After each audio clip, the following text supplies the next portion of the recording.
day will be dry, and it should get a bit brighter, particularly in parts of southeast England, northeast England, and northeast Scotland. We should see a bit of sunshine, and where it does brighten up, it's still pretty mild. Temperatures, again, getting into the low or even mid-teens. The winds, though, will be picking up in the west, and we're going to see more rain coming in, initially through Northern Ireland during the evening, but then becoming more extensive across Scotland, Wales and northwest England. The winds continuing to strengthen as well. It all adds up to a fairly blustery day on Friday. But with the winds picking up, it won't be as cold overnight. We'll start Friday in double digits for quite a few of us. Then, for the details for Friday, it's all about tracking these bands of rain swinging through. Probably not too much rain across East Anglia in the southeast. Just a few showers zipping through here. But for parts of Northern Ireland, a very wet morning. Southern Scotland, Northern England looking very soggy. And it will be blustery wherever you are. That area of low pressure bringing the wet and windy weather on Friday slowly pulls away through the weekend. So gradually through the weekend, it will be turning a good deal drier. Goodbye.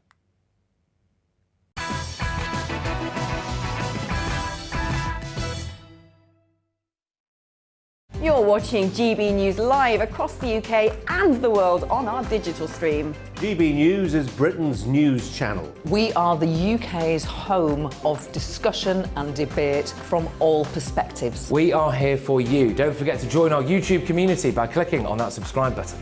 And if you want the GB News app, you can click and catch up on programmes anytime. We love to hear from you, so email us. gbviews@gbnews.uk. Thanks for being part of the GB News family.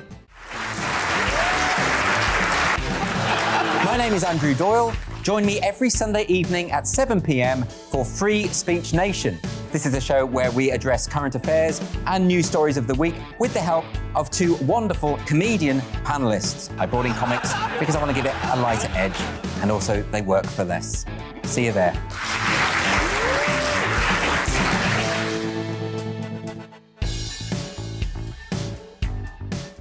Join my show Farage, 7 p.m. till 8 p.m. Monday through Thursday, and there you will get opinion, analysis, debate, and I'll cover stories that nobody else dares to touch. And then for the last 15 minutes, talking pints. We're over a drink. We have a civilised conversation with someone. We very often disagree, but we do it in a grown-up way. Come and join me on Farage.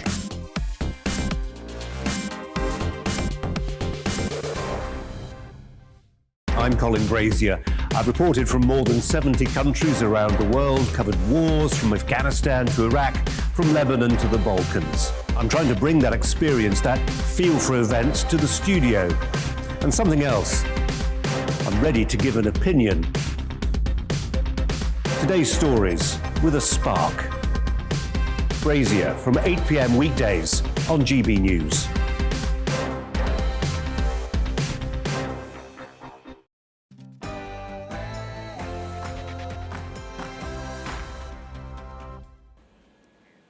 Hello, I'm Dominic Frisby, and in just a moment it'll be time for Headliners, the show where we look at what's in tomorrow's papers today. But first, the latest news.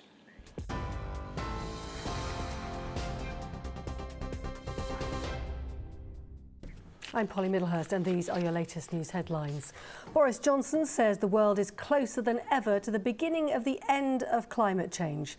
Negotiators from over 200 countries are scrutinising a first draft of the COP26 agreement hammered out in Glasgow, hoping to strike a deal before the summit ends on Friday. The Prime Minister says world leaders must go further than the 2016 Paris Agreement. It was ultimately a pledge of action still to come. And it's very frustrating to see countries that have spent 6 years conspicuously patting themselves on the back for signing that promissory note in Paris, quietly edging towards default. Meanwhile, the United States and China, the world's biggest polluters, have announced a joint declaration to reduce emissions. US climate envoy John Kerry says The United States and China have no shortage of differences, but on climate, cooperation is the only way to get this job done. Well, Sir Geoffrey Cox, who's been accused of misusing his office for a second job in Westminster, says he doesn't believe he's broken parliamentary rules. Labour has called for a standards investigation after an image appeared to show the Tory MP carrying out private work from his office in Westminster. Boris Johnson says MPs must follow the rules and those who don't should be punished. Border Force vessels have again been involved today in multiple rescue operations in the English Channel. GBNews has been told they dealt with at least 20 separate incidents today. Yesterday, more than 500 people were found in UK waters. And in New York, Ghislaine Maxwell has appeared in court in the latest hearing in which she is accused of sex trafficking. She's also facing other charges relating to Jeffrey Epstein's child abuse between 1994 and 2004. She's pleaded not guilty. The judge is deciding which expert witnesses will be able to testify at her trial, which starts on the 29th of November. And lastly, the Environmental Photographer of the Year winners have been announced. Take a look at these. Antonio Aragon Renuncio won the top prize for the Rising Tide Suns. That's a picture of a boy sleeping in his home destroyed by coastal erosion in Ghana. Next picture, Young Environmental Photographer of the Year going to Aman Ali for his picture of Indian wildfires called Inferno. And Kevin Ochieng Onyango has won Climate Action category with The Last Breath. That's all from me. You're up to date.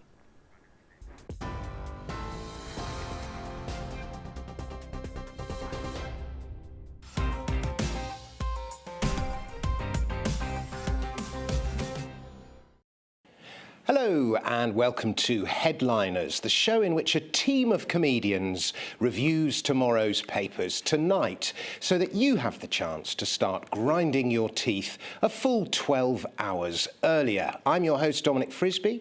My pronouns are me, and I'm a straight, white, middle-class, middle-aged male, so if you're looking for someone to blame for everything that's wrong in the world, I've got a lot to offer.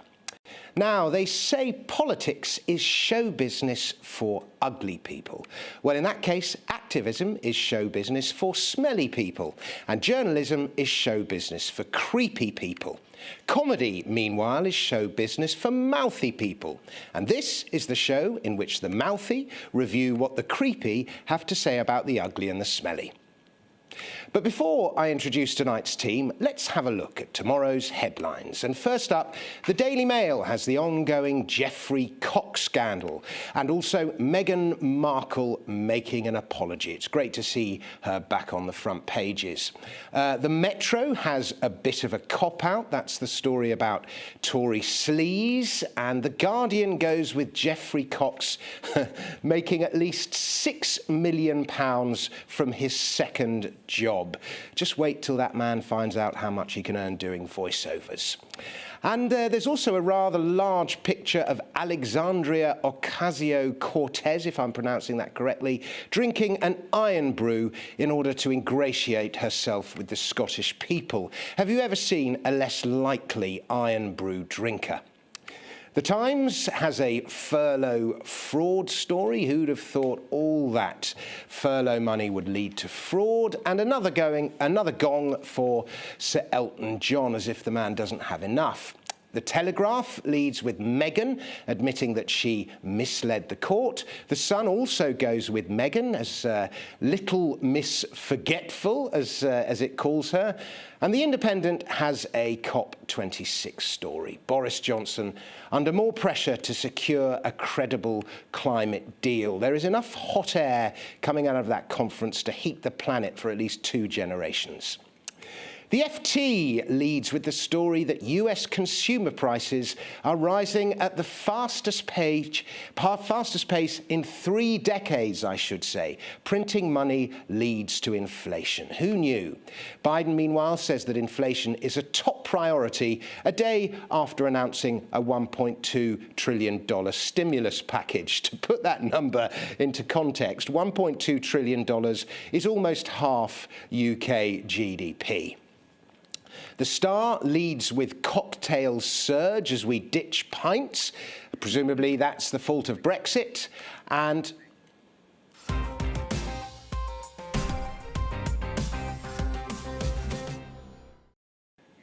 So tonight I am joined by the Diego Maradona of Scottish comedy, Leo Kearse. Hello, Leo. Hello, Dominic. And like a young Donald Trump, but without the real estate empire or the hot wife, and from Lancashire, Nick Dixon. Hello, Nick. Actually, Cumbria, mate, but I'll let you off. Cumbria? Yeah. I beg your pardon. I just sort of inferred that you were from Lancashire. It's all right. My mum's from Lancashire. I'll let you off. This is like when Barack Obama thought that Scotland was the Emerald Isles.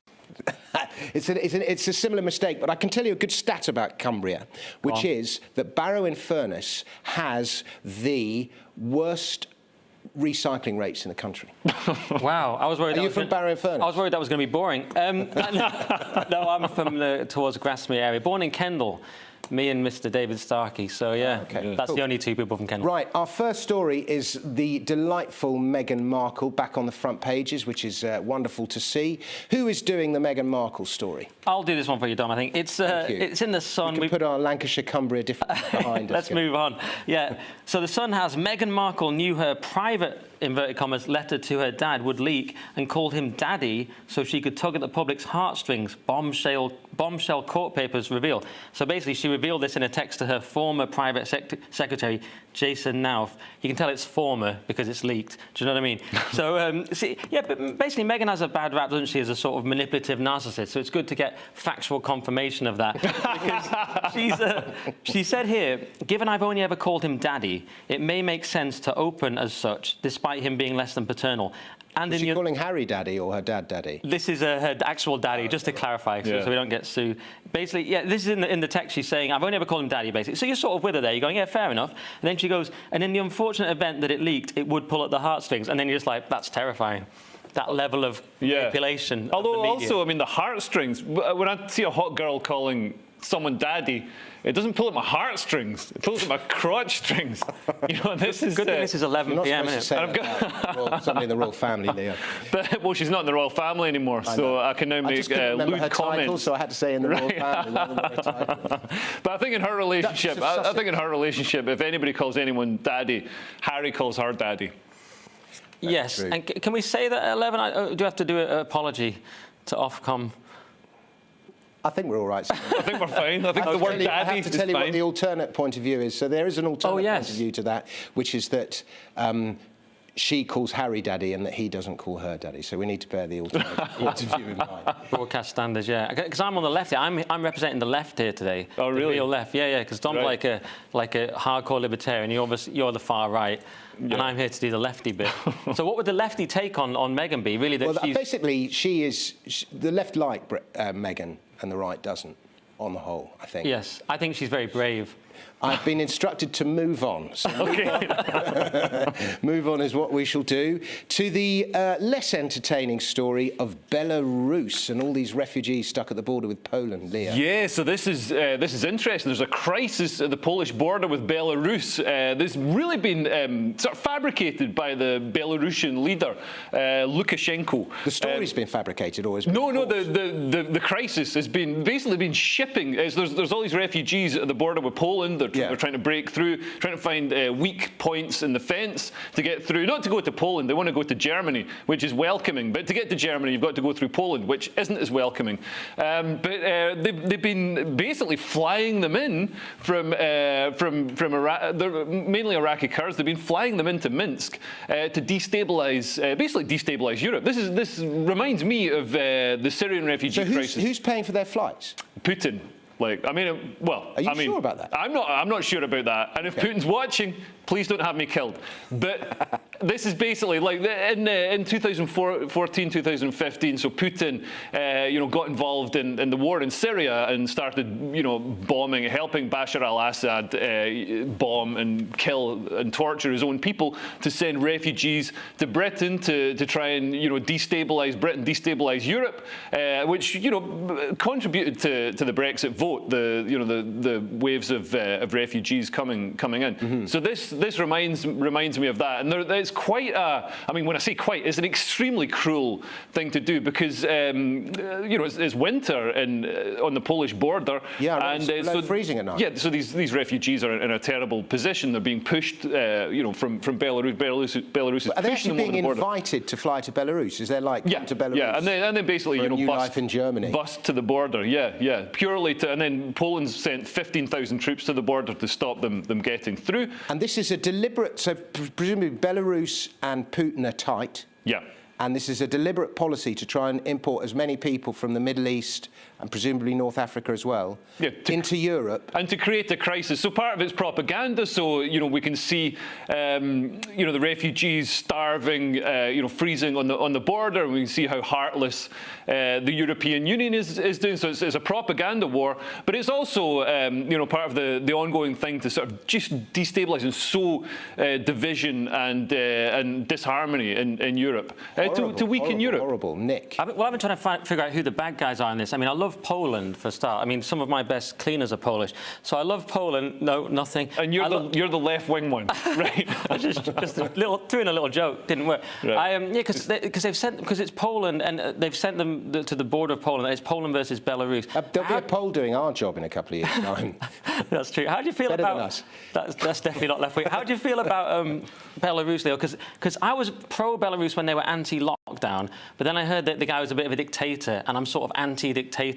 So now I don't know where I stand on Belarus. Can you explain it to me? No, I mean, he's been in power for ages. That's what a lot of dictators are, aren't they? Yeah, a lot of dictators are. But I mean, and for a while he was quite a sort of almost seen as a benevolent dictator who was doing quite well, and you know he was getting a lot of support from Moscow, from Putin. But now there's a lot of dissent against him. We've seen you know mass protests in Minsk and around the country. So people are really starting to get upset with his rule. How come you know so much about Belarus? I went to Belarus a few years ago. I did some filming there, and yeah, it was amazing. Went to Minsk. It was an amazing place. Should we go? What were you filming? Is that Belarus secret? has the highest. It was actually a video game. Oh, okay. Belarus has the highest alcohol consumption per capita in the world. Yeah, and I noticed your facts. The women. There's a sort of recurring theme of really beautiful women and sort of shrubby, glum men in tracksuits who are look quite alcoholic. I know that vision very well. I've been the man in the tracksuit. Geoffrey Cox has been dominating the papers the last few days. Working in the Caribbean might sound glamorous, of course, but can you imagine the commute? Nick, what are the latest developments in Coxgate? Yeah, well, the Mirror's got Boris Johnson repeatedly refuses to apologise for sleaze debacle or condemn Geoffrey Cox. So the Prime Minister went to Glasgow today to deliver a press conference 48 hours before the COP26 summit ends in an apparent bid to distract attention from Tory sleaze accusations. So basically, Boris, the other day, he was off in the northeast at a hospital avoiding this. Yeah. Now he's gone off to Glasgow. You've heard of apology tours. He's on a kind of non-apology tour. Where he's good, that one worked. Where can he go? He's going the furthest place he can go from the issue. Because you don't go to the northeast or Glasgow for fun, do you, Leo? You know that. So he's just doing everything he can to avoid apologising for this ongoing sleaze. Yeah. Yeah. Well, I mean, it's funny that sleaze has been the sort of breaking point because they're so unpopular, this government. But what's the alternative? But what this seems to be, finally making a dent. Like for years, I don't know how many decades Boris has been leader, but it feels like a long time. I mean, he's just been untouchably popular, and whatever he said is gone. And now, we're actually seeing some resignations, and we're seeing him dodging. He's I mean, I'm old enough to remember the 90s, and sleaze that did for the Tories then. Yeah. I think complacency breeds sleaze. Yes. And power. And this government is so complacent because they haven't got a proper opposition. Yeah. That is my deep thought for the day. And it's telling that the Labour have only just crept above the Tories in the opinion polls by 1%, and that's seen as some like Yeah, and it was when Keir Starmer was in lockdown as well. Right, we move on to not the David Bowie story, but the Andrew Bowie story in The Guardian. Bowie was Theresa May's key advisor, presumably not a very good one. Leo, talk us through this story. So this is in The Guardian. So the Tory party vice chair, Andrew Bowie, has resigned in protest. So he's in protest at his own party's sleaze. So yeah, he says it's a matter of conscience. He's the MP for West Aberdeenshire and Kincardine. I think he's got a very slim majority. I read 823 votes or something like that. Right. Amazing remembering there from Rain Man. I've got a good memory from numbers, you probably noticed. and yeah, actually 843. So no. Sorry, Dominic. Fake news. Sorry, Dominic. But yeah, I mean, it's good to see. I mean, this could actually do the Tory party some favours, because it shows that there are some principled people still in the Tory party. I mean, well, there was one, and now he's resigned. But up until then, there was one, which is nice. He's not resigned from the party, he's only resigned from government. Yeah, he's resigned from government, so as the vice chair. There are lots of people. I mean, it's the left always go on about how awful the Tories are and they're evil, and that's a common, you know, the right think the left are thick and the left think the right are all heartless, but there are actually some very principled people in the Conservative Party. Where do you stand on sleaze? Because I'm torn on sleaze. I'll tell you why, because ostensibly it's a bad thing, sleaze. But I read Owen Patterson's note the other day about his wife's suicide, and I find that quite moving. Maybe I'm naive, maybe I'm too soft-hearted, but also, wouldn't you do sleaze, Leo? Not just you, but like if you were in that position, like, it's a bit like the Jimmy Carr tax scandal, where everyone said like, oh, he's terrible, he didn't pay his taxes. But I was thinking, if you were in that position, would you pay more tax than you should? So here's my sort of question, as placing yourself in it morally, can you really say that you would never do any sleaze if you were in that position? Would you hang around in the Caribbean? I would 100% do all the sleaze I possibly could. But the difference between me and like and Bob Geldof or Billy Bragg is I don't pretend to be a good person. Sleaze. Yeah, I'm honest about the fact that I'm a horrible, sleazy, corrupt person.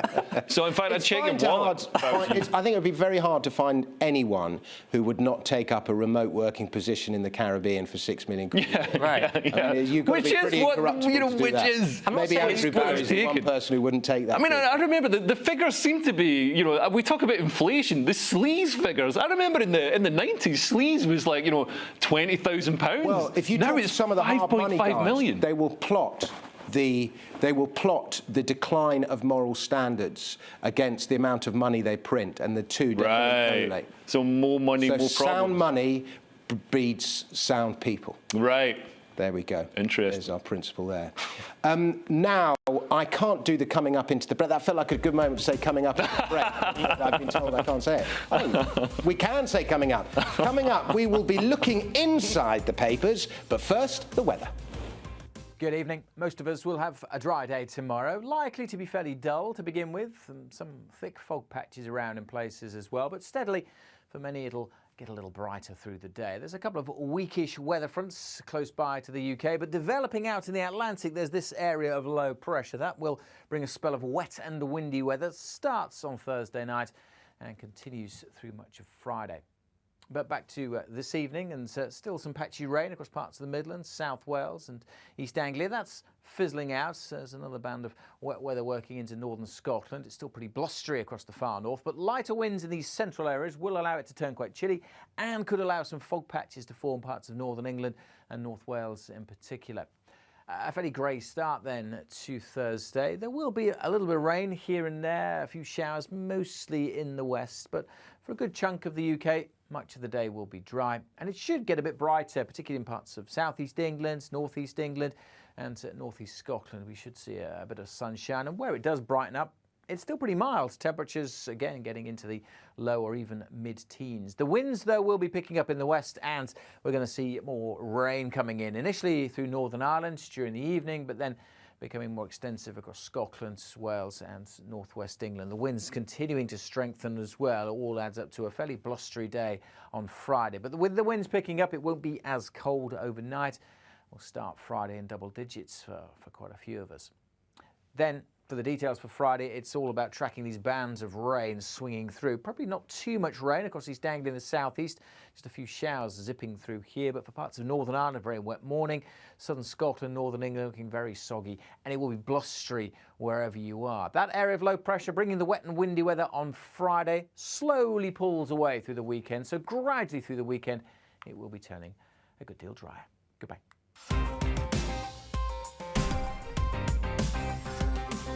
You're watching GB News live across the UK and the world on our digital stream. GB News is Britain's news channel. We are the UK's home of discussion and debate from all perspectives. We are here for you. Don't forget to join our YouTube community by clicking on that subscribe button. And if you want the GB News app, you can click and catch up on programmes anytime. We love to hear from you, so email us. gbviews@gbnews.uk. Thanks for being part of the GB News family. My name is Andrew Doyle. Join me every Sunday evening at 7 p.m. for Free Speech Nation. This is a show where we address current affairs and news stories of the week with the help of two wonderful comedian panellists. I brought in comics because I want to give it a lighter edge, and also they work for less. See you there.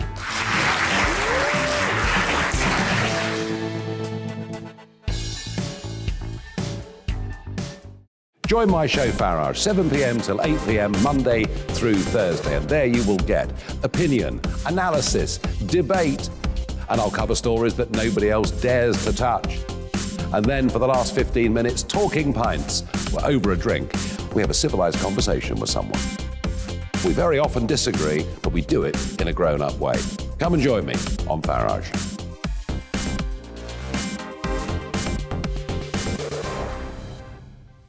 I'm Colin Brazier. I've reported from more than 70 countries around the world, covered wars from Afghanistan to Iraq, from Lebanon to the Balkans. I'm trying to bring that experience, that feel for events, to the studio. And something else, I'm ready to give an opinion. Today's stories with a spark. Brazier from 8 p.m. weekdays on GB News.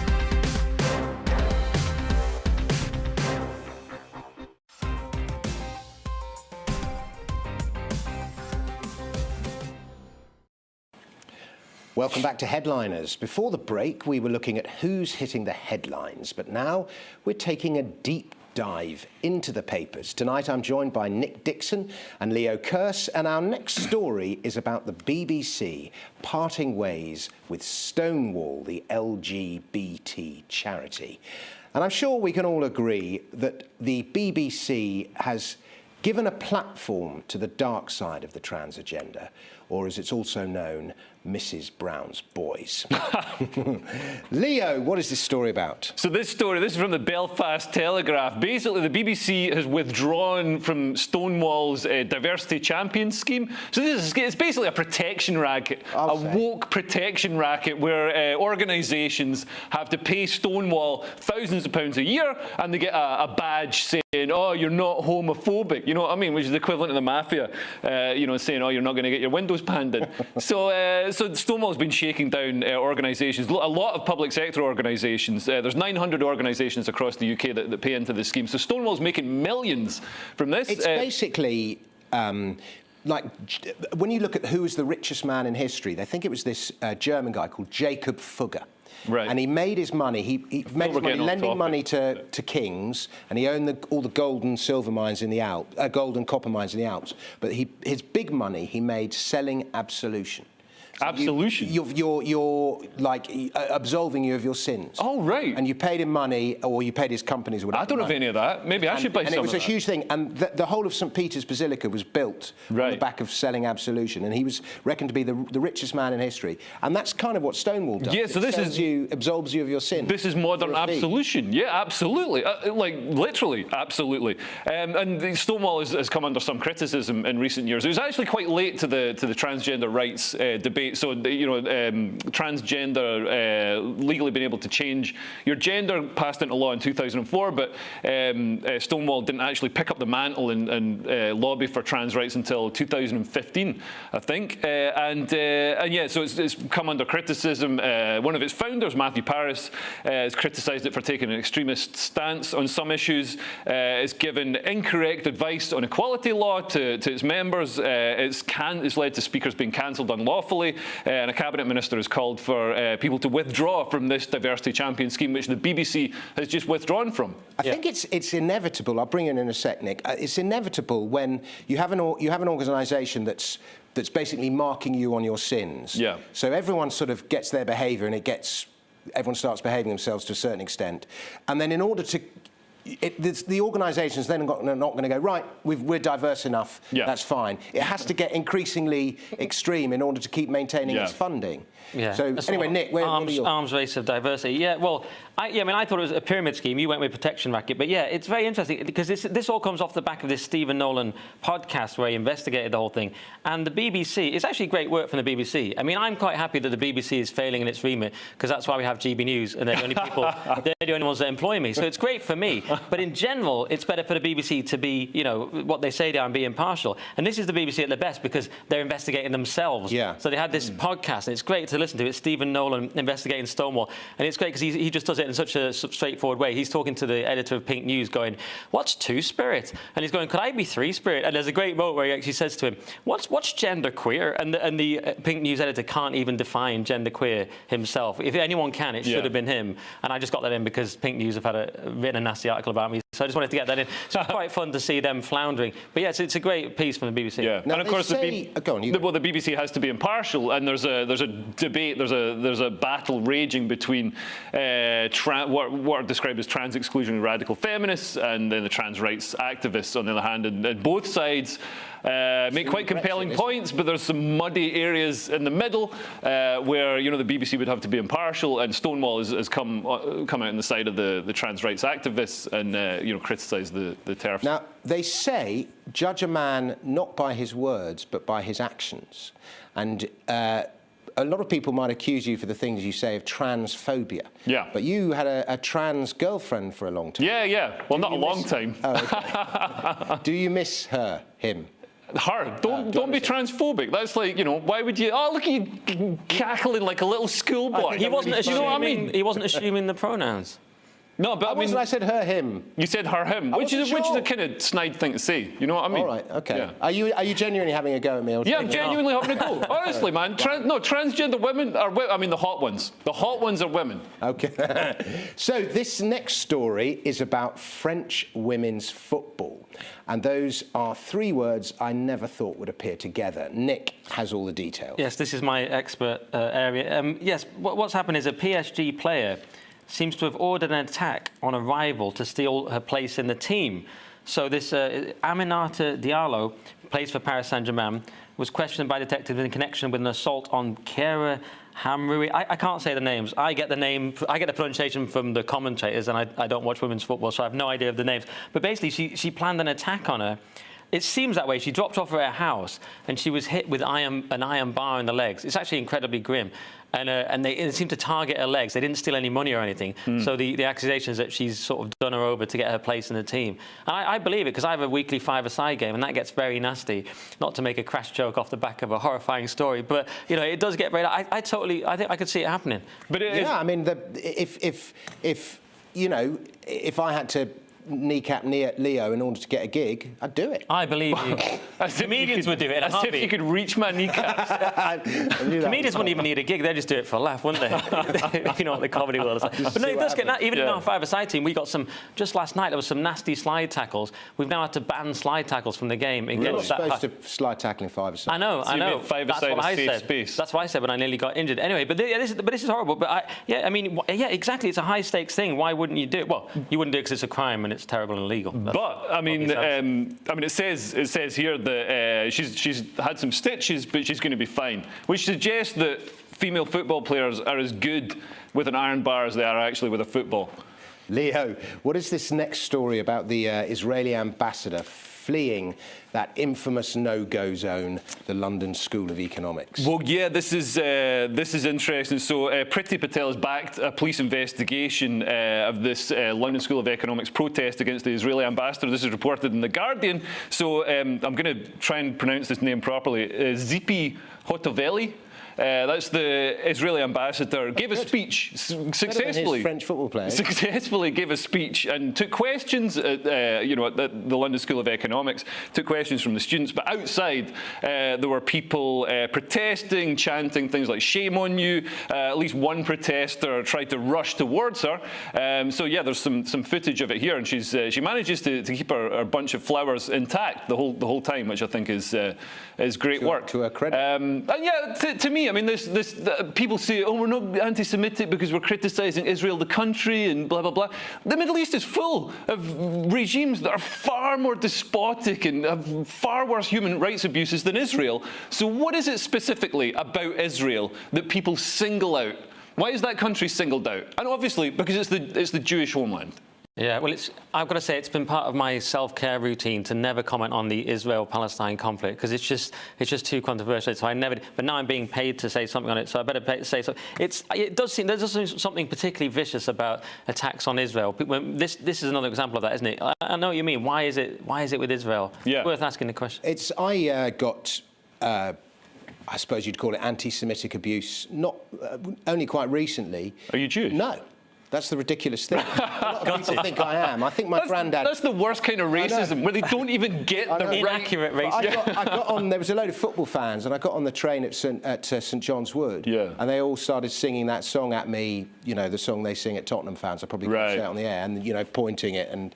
I won't say it. But, yeah, so I found that quite upsetting that it is so normalised that a bunch of people can now sing it on the train. That's sort of, I'm pretty sure that wasn't going on 10 or 15 years ago. Right, that's interesting. And obviously, you know, when there was the most recent round of missile strikes and battles and retributions between Israel and Palestine, there were cars driving around Jewish areas in London screaming horrific abuse, you know, waving the Palestinian flag, screaming abuse at Jewish women. And I know, you know, Jewish friends of mine don't feel safe in London anymore. Yeah, and they you saw the guy the random just got punched. Yeah. Thing. Anyway, Nick, I hear the elderly might be banned from restaurants. Is this? Oh, this is very controversial. It's kind of a bit of a vague story, but this is in the Times. Over 65s without COVID boosters could be banned from public spaces, suggests Sajid Javid, Health Secretary, says government is not looking at the idea yet, but declines to rule out that it could ever be adopted. Quite a disturbing story, especially for, I guess we've got a few libertarians here. I mean, Dom hasn't even paid his tax in 20 years. So I mean, you guys are all hardcore libertarians, aren't you? So I can't imagine you're chuffed about this one. I mean, I'm not. Well, I'm not at all. I think it should be the decision of the restaurant owner who comes in and his restaurant, who can come into his restaurant and who can't. Absolutely. Yeah, it's outrageous. I mean, it's one of these stories. This is what this government does, doesn't it? They say it hasn't happened yet. We might do it at some point. I object on principle to the idea that the government can just hold these things over. It's like, yeah, we might ban over 65s from eating. We haven't decided yet. You know what I mean? Why? How are we allowed this to happen? They do that thing. They just drip stories. It's nudge, it's drip. Then they nudge, then they suggest something worse, and they don't actually do that, so you're grateful that they do the slightly less bad thing, all this nudge theory stuff. Yeah. I've had enough of it, Leo. Well, I don't know. I mean, I think, do we have to just ban the over 65s who haven't had a vaccine? Can't we just ban all of them? You want to ban all over 65? Yeah, actually make it over 50, then we can ban Dominic as well. Well, yeah, but you're relying on my business, Leo. It's keeping your restaurant afloat. And if you ban me, I'll stand. Actually, that's a good point. Over 65s have got money. Now it's time for the ad break. Don't go anywhere.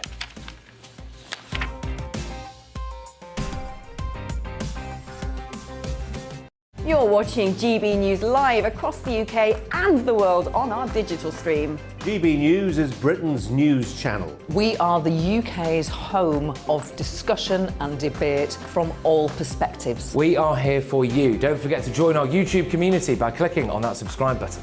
And if you want the GB News app, you can click and catch up on programmes anytime. We love to hear from you, so email us. gbviews@gbnews.uk. Thanks for being part of the GB News family. My name is Andrew Doyle. Join me every Sunday evening at 7 p.m. for Free Speech Nation. This is a show where we address current affairs and news stories of the week with the help of two wonderful comedian panellists. I brought in comics because I want to give it a lighter edge, and also they work for less. See you there.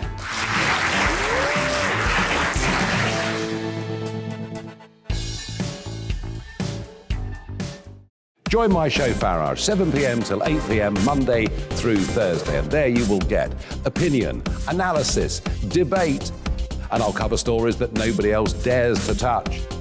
And then for the last 15 minutes, talking pints. We're over a drink. We have a civilized conversation with someone. We very often disagree, but we do it in a grown-up way. Come and join me on Farage.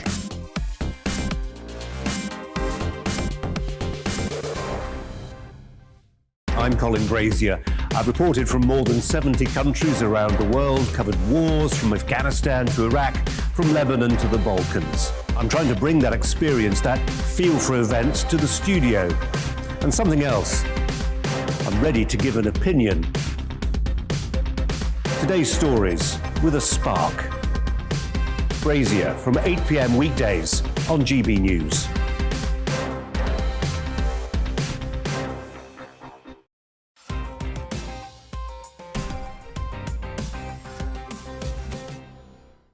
Welcome back to Headliners. Leo, Nick and I are still rummaging through the papers like mangy foxes in a dustbin.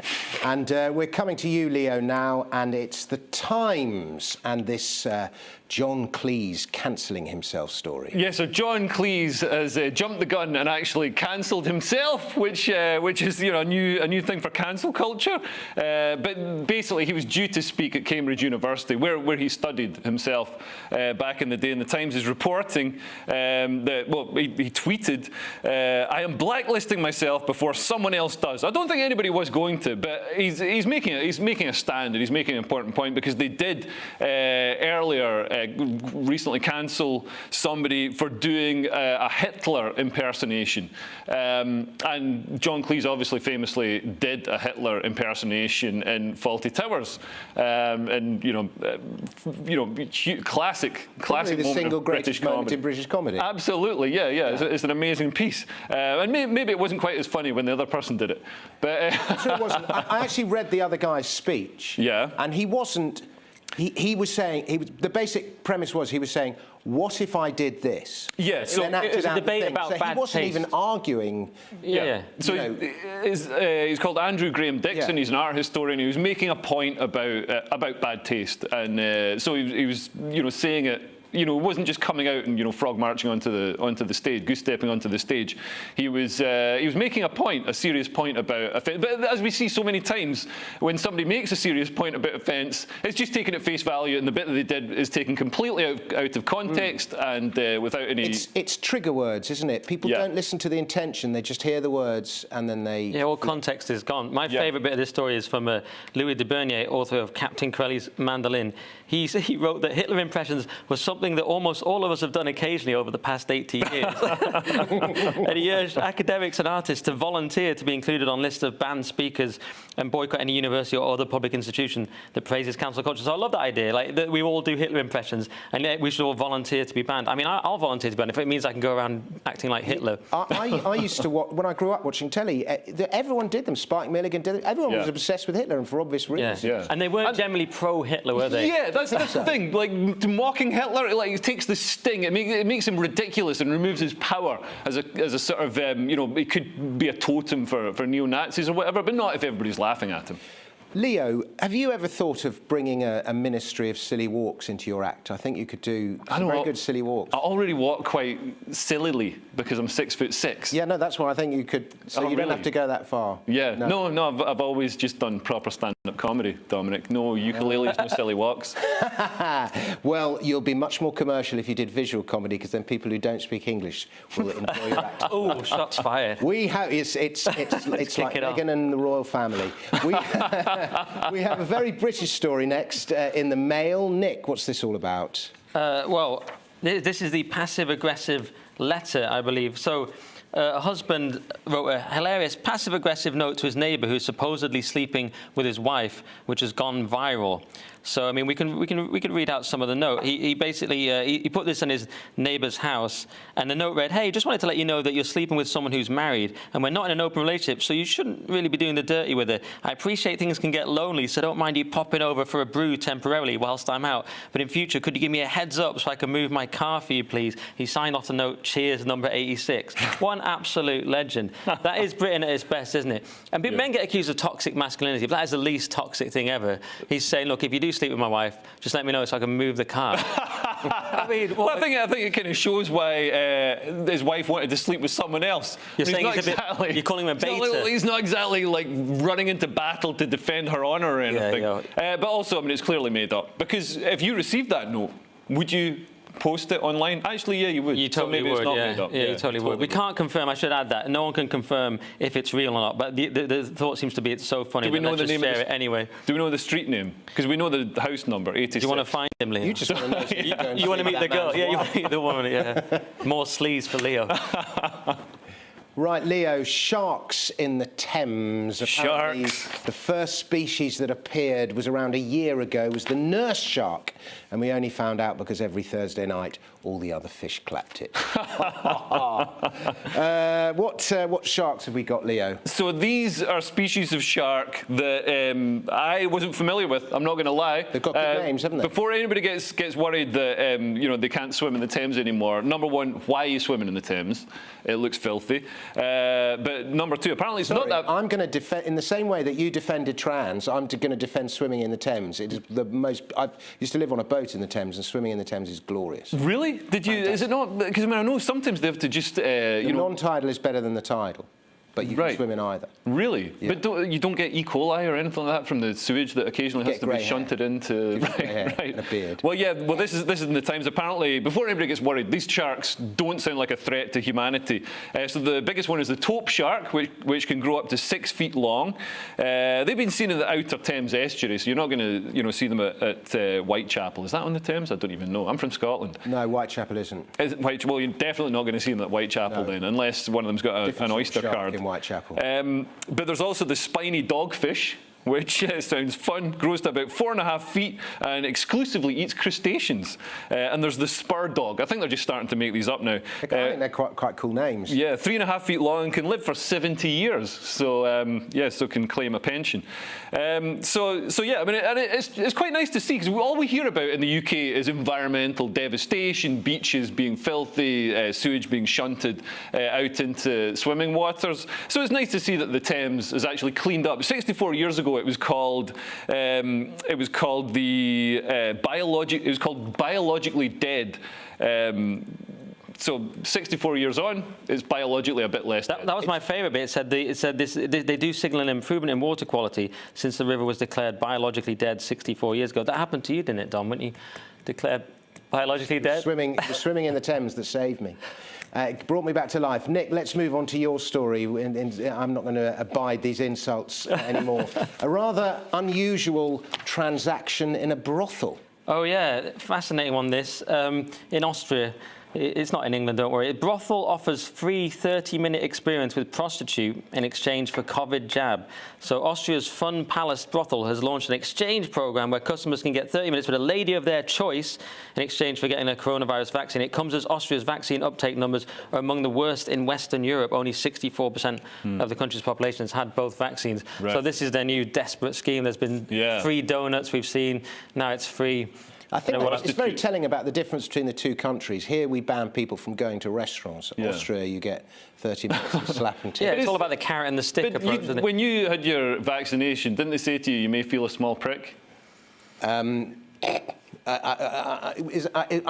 don't read the subtext, but somebody laughed in my ear. I was trying to keep a stern face. It's interesting. I once had a Hungarian Uber driver, and obviously Hungary's not Austria, but it was once upon a time. Yeah. And he was saying that just to get people vaccinated in Hungary, all they need to do is give them free sandwiches. And that's enough. Different levels. Because they're hungry. Yeah, Austria, I guess so. It's a richer society. Like, what have you got for us? I think he was joking a little bit, but not good enough to get on this show. Yeah. But it does seem that, as time rolls on, they're offering better and better. I'm holding out for a jet ski. I think people who folded for a donut. On a houseboat. They're going to feel pretty stupid, On a houseboat on the Thames. Now, the actor Paul Rudd wins the award for the sexiest man alive. Not the sexiest man dead, but the sexiest man alive. Who's covering this one, and what paper was it in? Leo? So this was in, what is the name of the paper? I can't actually see the name of the paper. The Telegraph. But was it the Telegraph? Well, I thought it was going to be in like Take a Break or something. So I'm shocked to find out that it's actually in the Telegraph. But yeah, Paul Rudd. I'm handsomer than him. You think you're handsomer than Paul Rudd? Well, a lot of people would disagree because he won and you didn't. But he's 52, same age as you.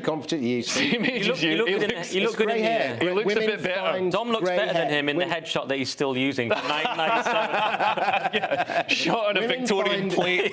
Women find grey hair. Women think grey hair looks distinguished. Oh, really? Only if you're Should update your photos then. Yeah, this isn't the most distinguished person in the world. This is the most attractive, most sexiest man alive. So he's 52 and he's quite short. And I think the best sort of superhero, his sexiest role was playing Ant-Man, which is a superhero, but his only superpower is being able to shrink, which again. Wasn't Ant-Man good?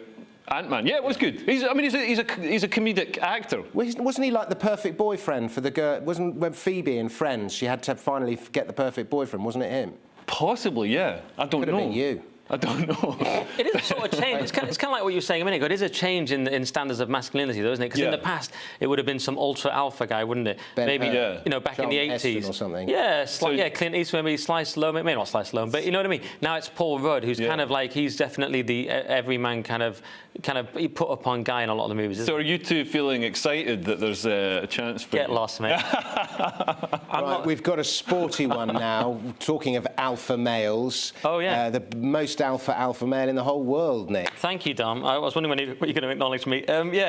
This is Tyson Fury, who considered retiring from boxing apparently, but will now accept the Dillian Whyte fight. So he said to Andy Lee, who I think is his cousin and one of his trainers, he said the first day they went out in Morecambe, he said he was thinking about retiring. Then he's gone, on the other hand, what else am I going to do with my life? So I'm very glad that Tyson Fury's carrying on, because I'm the number one Tyson Fury fan. What was it about the £100 million contract that persuaded him not to retire? He doesn't care. If you really follow Tyson Fury, he doesn't care about money. He's got loads of money. Yes, he doesn't. He just lives for the game, Dom. For a start, he lives down the road in Morecambe. That's down the road from where I'm from. So I'm a massive Tyson Fury fan. His family are from Manchester, as we established before. My family are from Lancashire. So basically, I think he's a total hero. But after that last fight with Deontay Wilder, did you watch it? It was pretty epic. And you could see why I can't watch it. They're always on at like 5 in the morning. You've got to want it, Leo. You've got to stay up all night and watch it. You're obviously not enough of a fan. No, it was great. I want him to fight Anthony Joshua, because they're both British. So, surely they're going to show it at like 6 p.m. in the afternoon. Yeah, you'll get to watch it, but you will get to see Joshua get battered, yeah. Yeah. Which I don't mind watching. Like Joshua, we've got a great heavyweight division at the moment. There's also Alexander Usyk, who recently beat Joshua. Yeah. So I think Tyson Fury, he couldn't just retire now. If he wants to really, have a legacy as one of the all-time greats, he's going to show that he can. Yeah, he needs to beat White. He needs to beat Joshua, and he needs to beat the guy. Usyk. Yeah, he's got to beat Usyk. The guy whose name I can't pronounce. Usyk. The great thing about, and also I want to shout out the Christians, because the great thing about Tyson Fury and Usyk, they're both undefeated heavyweight champions of the world, and they always shout out Jesus Christ after every fight, and they're both undefeated. What I'm saying, Jesus wins world titles, guys. That's what I'm saying. It doesn't work with atheists. Correlation is not necessarily causation. I'm saying, imagine shouting out Richard Dawkins after the fight. People be like, who's that? Is that his agent? You know what I mean? It wouldn't make any sense. So shout out to Jesus. What I love about Tyson Fury is, he's probably the most, I described him as the most alpha male. He's a man in peak physical condition. He looks like some bloke from down the pub, doesn't he? He doesn't look like, Anthony Joshua looks sort of godlike. Yeah. Fury, you couldn't really describe him as godlike. Yeah. I know, that's what I like about it. People were posting pictures of him looking a bit fat in that third Wilder fight and saying this is now the pinnacle of masculine physique. Him and Paul Rudd. Yeah, you're right. So next we have Katie Price in the Mail, thrown off a flight for refusing to wear a mask. And with the greatest respect to Miss Price, COVID could be one of the least threatening viruses she's home to. Leo, this is one for you. Yeah, so this is reported in the Mail. So she was thrown off a flight. She was asked to wear a mask 4 times. She was on her way to Vegas to marry her fiancé, Carl Carol Wood. So she's 43, he's 32. They were wearing matching tracksuits, which I think adds a sheen of class to the whole farrago. But yeah, apparently a traveller on Katie's flight alleged on Twitter that Katie, who is currently awaiting a sentence for a drink-drive crash, had been escorted off the flight after being asked to put on a mask 4 times. So I mean, I quite like Katie's always come across as, you know, quite a forthright, strong person who stands up for her values, and yeah, I respect that. Even though it meant, you know, she didn't make it to the altar. But that, you know, I'm sure there'll be another wedding along in a couple of weeks. They had to cancel the wedding. Well, no, I don't think they did. But yeah. Okay. But I'm just saying. I'm sort of torn on it. Her new husband. He's hot.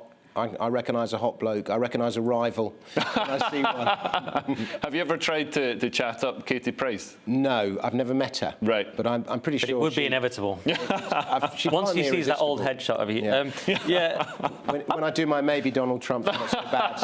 So See, I'm torn on this one because I'm sort of notoriously anti-mask. I've lost friends over it. I've tweeted extensively about it. But then this does sort of border on antisocial behaviour on a plane. I always think that might be my line. When I'm sort of ruining flights, I might have to rethink it. What do you think? Was she right to do it? Well, yeah, it does. And if you know, you have to abide by the laws of whatever you know. If you're on Twitter, you have to abide by its free speech standards. And if you're on a plane, you have to abide by the rules of the. It is ridiculous, isn't it? You can drink your drink, you can put the mask on. Everyone knows it's absurd. So maybe it's hygiene theatre. Yeah, Katie, that's what she was doing. Katie Price was taking a stance against hygiene theatre. Yeah, she's a principled stance. Yeah, she should take a stance against the National Theatre. Right. Trump's back in the papers with the fall of Rome moment, the Capitol riots. What's the story here?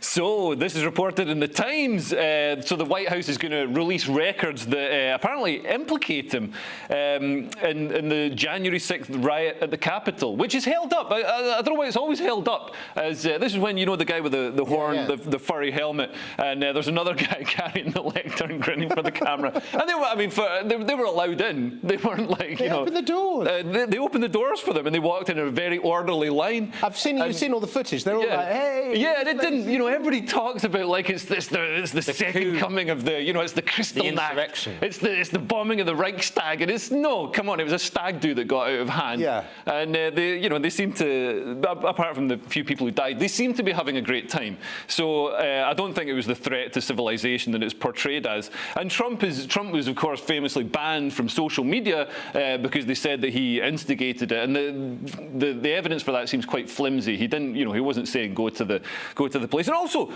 in their defence, you know, so many protests. We'd had, you know, so many months of protests that were burning businesses, burning houses, and finally a protest goes to the actual seat of power, where having a protest might impact the people that should be protested against, the people who make policy, make laws.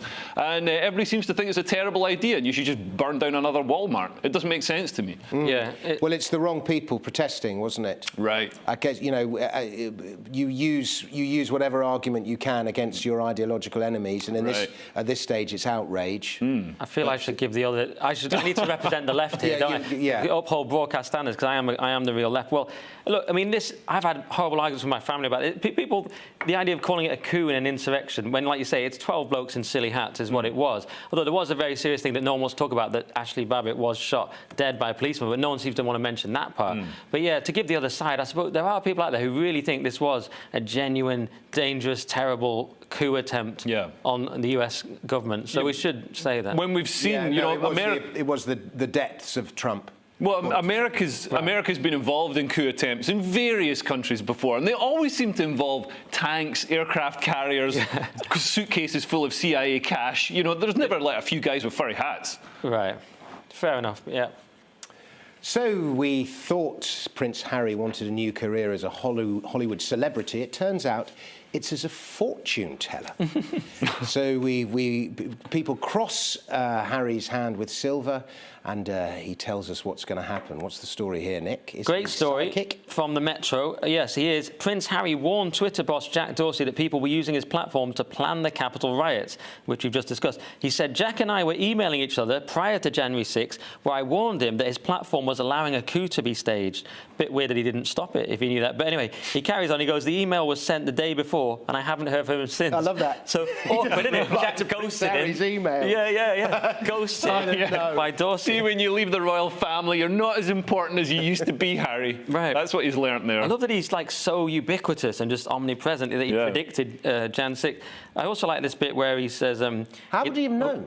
Hey? How did he know to predict it? Yeah, he's obviously he's using language quite freely. He means that he's basically said to Jack Dorsey, you know, Twitter's quite bad, mate. Stuff happens on there that it's really bad, and stuff could happen, and that's what's basically happened. He didn't predict Jan 6th. You know what I mean? Not that he wasn't that specific. Like you say, it was a bit of a mystic Meg. Yeah. You'll meet a tall, dark stranger with a weird hat, maybe in America. That's what he's gone with. Yeah. Even that, he didn't even get that close. I think we do need some sort of open, transparent regulatory framework for social media companies and big tech companies, because they're run by billionaires who obviously have political ambitions and political slants, and also they're systemically woke. So the people who work for them have got these woke biases. I don't understand that, because Dorsey's about as libertarian as it comes. Yeah. I mean, I'm not talking specifically Twitter, but I mean across all the social media companies and the big tech companies, because I mean it goes to web hosting. So Amazon Web Hosting took down Parler, and the app stores took down Parler as well. Because the argument... They've got their monopolies. Yeah. Now they want government to protect them, so they're doing what the government... Well, I think government could go in and, instead of protecting them, actually make the regulation and the rules around what's tweeted or what's posted on the platforms, make them just open and transparent, so people understand what they can post, what they can't post, and why they've been banned from Twitter, instead of these arbitrary, opaque decisions. Why can't you just follow the free speech laws of the country rather than invent your own? Which you're not going to do better than the Constitution. Big tech is now more powerful than the nation state. Right. My favourite bit of the story... Dixon, is that the end? Thank you very much. Leo Kearse, thank you very much. Sorry to cut you off. That's all right. I had some gold there. It's fine. I'm afraid you'll have to save it for next time. That is all we have time for. I'd like to thank my guests, Nick Dixon and Leo Kearse, once again. And tomorrow night I will be joined by 2 more special guests whose names for now are a secret. Same time, same place. See you then.